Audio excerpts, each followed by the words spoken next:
Mahigit 50,000 tanim na marijuana sa Tinglayan, Kalinga ang pinunot at sinunog ng PNP Drug Enforcement Group at Philippine Drug Enforcement Agency. Ayon sa mga otoridad, tinatayang nasa 10 milyong pisong halaga ng mga sinirang marijuana plant.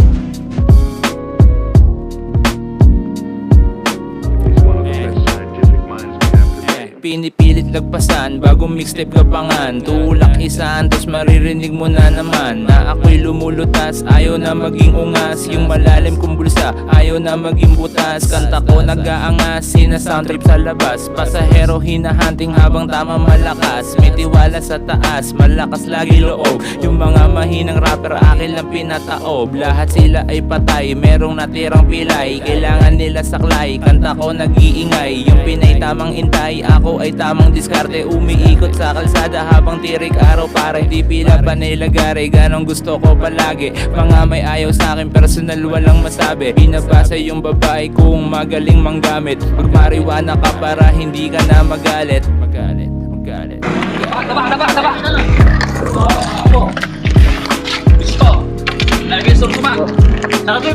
Nasukot ang mga operatiba ng Northern Police District Drug Enforcement Unit ng grupong ito sa Crispin Street sa Barangay Tinajeros, Malabon City.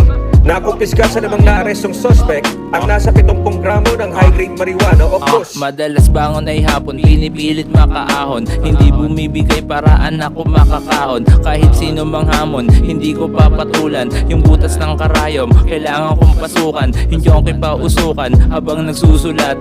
Hindi babae dahilan ng pagpupuyat. Laging naguunat kahit walang makakita. Scorer ko ay waiting doon sa iskinita. Tanong anong balita, sabi ko ay kumikita. Malinis kapag lalabas, tinginan mga tita. Ayoko pre manligaw, ayoko mabigo. Lagi lang nasa kalsada kahit palinggo. Minsan ay nalilito pero tinatandaan. Yung bigat tiniis para buhay gumaan. Pinagdaanan mga yan tol para mabuo. Kasama ko ang Diyos sa laban na madugo.